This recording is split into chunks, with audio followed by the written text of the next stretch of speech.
Welcome back to yet another episode. It's so good to see you all again. We're almost at 1,000 subs. How is that possible? It's so cool to see though that we're actually building a bit of a community out there, that we're building a bit of a inclusive club. That's awesome. I'm just doing my grip. I know that there's going to be some people there that are going to be like, oh, he's overlapping too much. Whatever. I don't care. In today's video though, we're going to be checking out all the different types of grips.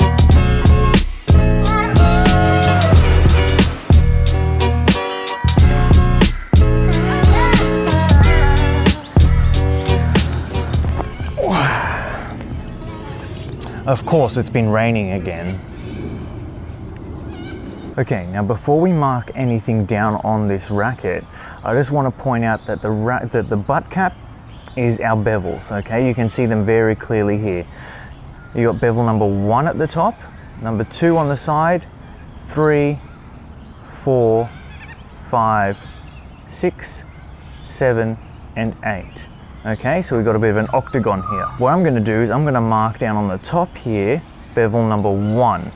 Then the next side, 2, 3, and so on, so on, so on. If you're a lefty, just do everything opposite, okay? Because I'm going to make this down for right-handers. So if you're a lefty, instead of having the right hand on the bottom, okay, you would put your left hand on the bottom and mark out those exact same numbers, okay? So let's put it down. Bevel number 1 on the top here. So we're going to mark that down 1. And then we're going to go to the next side and we're going to go 2, 3,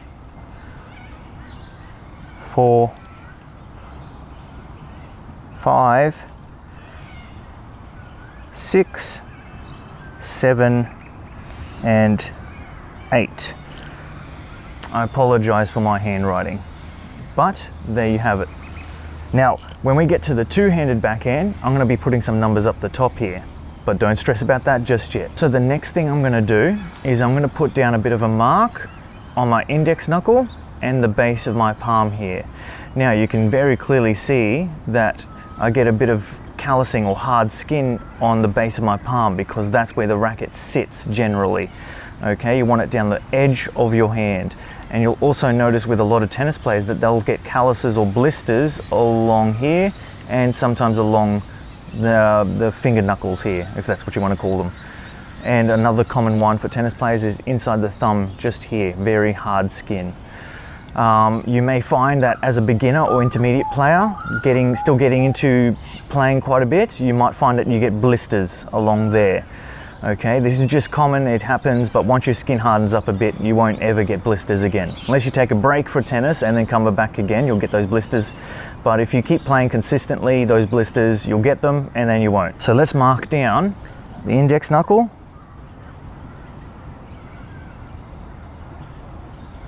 And the base.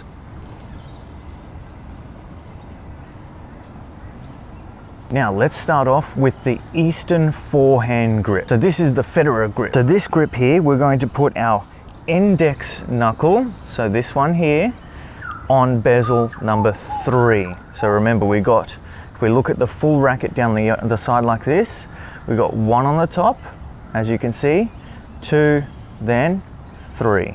So what we're going to do is we're going to put our index knuckle on number 3. And then the base, so the base of our palm here, we're going to put that and wrap that around so it'll come around slightly over to 4. Okay, so we're going to go 3, and then wrap that around a little bit, and making sure that with every single grip that I show you today, you keep that gap in between your fingers here at the top. Okay, you can even leave a slight gap in between your middle finger and your ring finger, but definitely between your index finger and middle finger, always, for every single grip that I show you today. And that is the Eastern forehand grip, okay, just as so. Let's talk about some pros for the Eastern forehand grip.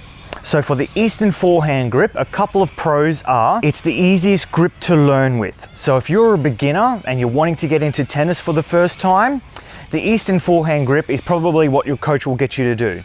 It's the easiest grip to learn spin and how to hit the ball a bit flatter and harder. And the second pro is that it takes away the strain from your body. Now, what do I mean by that? Well, with all of the grips that I'm showing you, each grip will have a slightly different contact point. With the Eastern forehand, your contact point is extremely early. Why, you say? Well, if you put your arm straight out in front of you, naturally your strings are facing forward. So for an Eastern forehand grip, you're taking away the strain from your body by when you contact the ball, all the shock is not going into your wrist, it's not going into your elbow, it's going into your shoulder and body. So this is much better. Your shoulder and your body is a much bigger muscle or joint than your wrist and elbow. Now, a couple of cons for the Eastern forehand grip. Your timing must be exceptional. If you're contacting that ball a little bit later, you're going to be finding it extremely difficult to control the ball and generate power and spin. Another con to the Eastern forehand grip is it's harder to develop a very heavy spin forehand. You can definitely get a lot of spin, don't get me wrong, but you'll find it very difficult to develop a very heavy spinny shot as compared to somebody using a semi-Western or Western forehand grip, because they can use their wrist a lot more under and up as so. You may have seen Alcaraz or Kyrgios as well, very whippy forehand. So let's move around a little bit more to the semi-Western forehand. So now instead of our index knuckle being on number 3, we're going to put it on number 4. And wrap our base of our palm slightly over to number 5. So let's give it a try. 4, and then wrapping it around. And now we've got our, there we go, semi-Western forehand grip. Okay, and as always, keeping that gap in between. The semi-Western forehand, a couple of pros is you can develop heavy spin on your forehand by getting that lag or drop under the ball and brushing it up, or like Rafa. I believe this is the grip that he uses. Another pro with the semi-Western forehand grip is it's a lot easier to hit higher balls with this grip. Now, here's a little one for parents. If you're using full balls or normal tennis balls, adult balls, not orange, red or green balls with kids, you may find that they'll develop a semi-Western forehand grip. Maybe not straight away, but over time, because what happens is full balls against kids, they bounce quite high, most of the time over their head. So what they'll do is they'll switch their grip from maybe an Eastern and come around to a semi-Western just to try and hit those higher balls. Because when your racket is higher, your strings are facing straight, okay? Versus if I'm using a Eastern forehand grip, if I hold my racket higher, my strings are facing up, angled up slightly more, depending on how high you're reaching. I don't want to go out of frame here. I can see my frame is just here. Maybe if you want them to stay with an Eastern forehand grip, keep them on a different ball, a red ball, orange ball, or green ball. And if you don't know what they are, I'll try and make another video later on. A couple of cons using the semi-Western forehand grip. With this, you have to contact the ball slightly later. Now, whenever you contact slightly later, you're putting a little bit more strain on your muscles and joints. If you're doing a push-up, in what position would you find it easier to relax or rest in or pause in? So if I said to you, I want you to go and do a push-up and then just rest with your arms fully extended, straight up. And you can try it out if you want and see how long you can hold that position for. And then secondly, if I said, okay, go and do a push-up and then rest in about a halfway position and hold that, which one would you hold for longer and why? I believe that it would be much easier to rest in the fully extended position because all of the strain is getting put into your shoulders and into your body, okay? Because you're not in flexion mode with your elbow and wrist. Versus with the semi-Western forehand grip, you're having to hit the ball slightly later because that's where your strings are more front on or straight to the court. If I contact early like an Eastern forehand grip, my wrist or strings are facing down naturally. Now I can turn my wrist, of course, but that's going to cause a little bit more strain on your wrist. Now we go all the way around to the back here, where we're going to jump over to number 5. This is one of the most extreme grips for tennis. It's called the Western forehand grip, where our index knuckle is now going to go on bezel number 5 and our base is going to wrap slightly over to number 6. Not all the way, just slightly. So 5, and slightly over to 6. And that feels extremely weird for me because I've never used this grip. So, and always making sure we keep that gap there. And as I mentioned earlier, you're keeping the base of your racket right on the base of your palm here. You don't want to be holding it up higher. You need to be holding right down the base. Okay, so just as so. Now we're not going to go any further around with this because that would be completely silly. You would hurt yourself when playing tennis. With the Western forehand grip, you can get a lot of spin on your shot and you can contact the ball a lot later than many of the other shots. So your timing can be right next to you here. Some cons for the Western forehand grip, because there's a few of them here, that you have to have incredible wrist strength and flexibility. If you don't have a lot of flexibility in your wrist, you're going to find this grip extremely hard to use. You'll find a lot of kids from a young age, they'll go from maybe a semi-Western, and as they grow and build that strength, they maybe switch around to a Western. It is definitely not the grip I would recommend for beginners.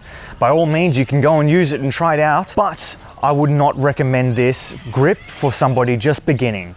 If you want to try for more spin, maybe look at the semi-Western. Don't go full extreme to the Western just yet. The other con for using a Western forehand grip with the late contact compared to the semi-Western and Eastern is you're putting all that shock and strain into your wrist and elbow by contacting very late. Putting that strain on your wrist and elbow over time could lead to more injuries. It's definitely not the grip I would use for beginners. Let's move over to the backhand now. There's only a couple that we're going to look at. The first one being the Eastern backhand, one of the most commonly used single-handed backhand grip, the Federer grip I should say, where you're going to put your index knuckle on bezel number 1. Okay, and the base is going to wrap around slightly over to number 2, slightly. So, index knuckle on 1, I'm sorry if I'm covering this up, index knuckle on number 1, and then base slightly wrapping over to 2, slightly. And then again, just slight gap in between. Not a huge gap, just slight. Okay, you want to still be able to have control over using your whipping action on the ball. So that is your Eastern backhand grip. Now this grip, the most commonly used one and less strenuous grip, because you're in a very neutral position with your hand where your strings are facing straight onto the court when you're in that neutral position. Okay, a pro is that it takes away that strain. Another pro is that it's easy to develop a very flat and a very spinny backhand. A con with the backhand is because you have to contact the ball early, it affects your timing. So you have to have really good coordination skills to be able to get that contact point right out in front of you. If you're getting it slightly later, you're going to find it very difficult to develop that spin and that power and that consistency. Then we move around slightly to the Extreme Eastern, I should say. Extreme Eastern is where we go a little bit more to the opposite side. So we're going to go over to number 8 here.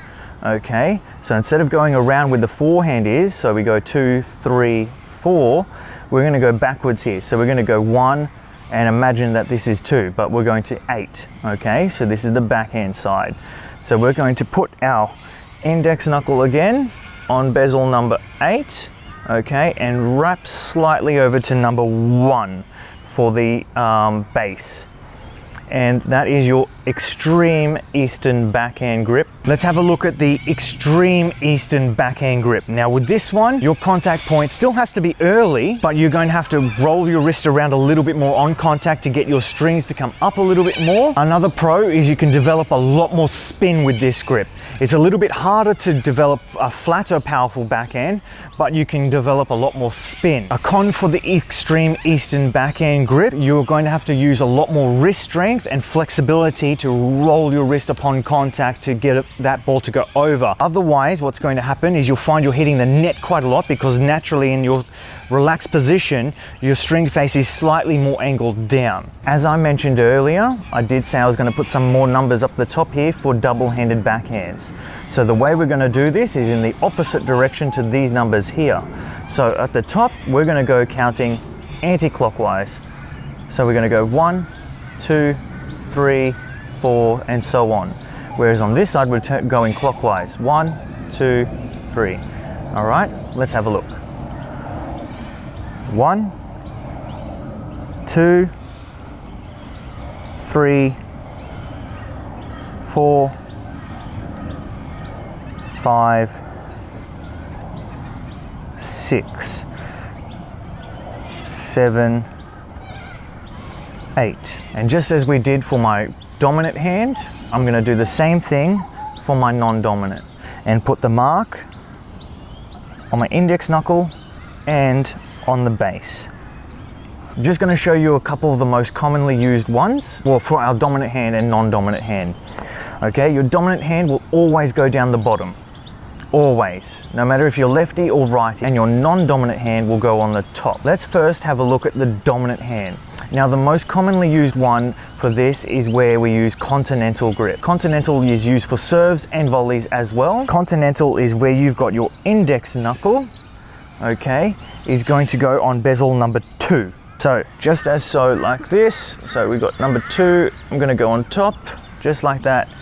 And then the base is over onto number 1, okay, because we're wrapping around a little bit, okay. And as always, I'll show you this way. As always, we're keeping the base of our racket right down the bottom of our hand here, okay, and then a little gap in between here. And then now for our top hand, is what we're going to do is we're going to put on the Eastern forehand grip, okay. So the Eastern, remember, we're going on bezel number 3, and wrapping around slightly to number 4 with the base of our grip, base of our hand. So number 3, line that up, okay, and then number 4 slightly around for the base. 3 and 4, okay, and there you have it. That's our double-handed backhand grip. Now these grips for the forehand translate over to the double-hand backhand. So I'll give you one example. For the double hand backhand, let's check out the first one I showed you. This is one of the most commonly used ones. This grip here is probably the most neutral and the easiest to learn with for a beginner. This grip here allows you to develop a very flat and powerful backhand and a very spinny backhand. Now, if you want to come around slightly in either direction, you can. You can try it out, because in either direction, just slightly, maybe 1 bezel over. I wouldn't go 2 or 3, because then it gets a little extreme and puts more strain on your joints. So there's a couple of cons already. What you want to do is you want to make sure you stay fairly neutral so you can get the best of both worlds. You can get plenty of spin and you can get plenty of power by hitting the ball flatter as well. Just on the Eastern top hand and neutral or Continental on the bottom hand. So if I wanted to get a little bit more spin, I can put my right hand or dominant hand onto the extreme backhand grip, where we're going on bezel number 8 and wrapping around slightly to number 1 with our base of our hand. And 1, okay. And for our non-dominant hand, we can again use the same grip where we're going Eastern forehand, or we could edge around slightly to number 4 and come around. And that would be a very extreme grip. That one would help you get a little bit more spin. But I wouldn't recommend going any further around with your dominant hand to number 7, okay, or further around 6. I would make sure you stay in that set general area, either Continental or Extreme Eastern. Thank you so much for tuning in for today's video. If you've made it to the end of the video, that's awesome. I know I like to talk quite a bit, but thank you so much for tuning in. If you've got something out of the video, maybe learn some new grips, please consider liking and subscribing so I can catch you in the next episode. And if there's something that you would like me to address in future episodes, just let me know in the comments below and I'll put it into my notes, because I've got a lot of videos coming up soon. Otherwise, I hope to catch you in the next episode. Thanks for tuning in.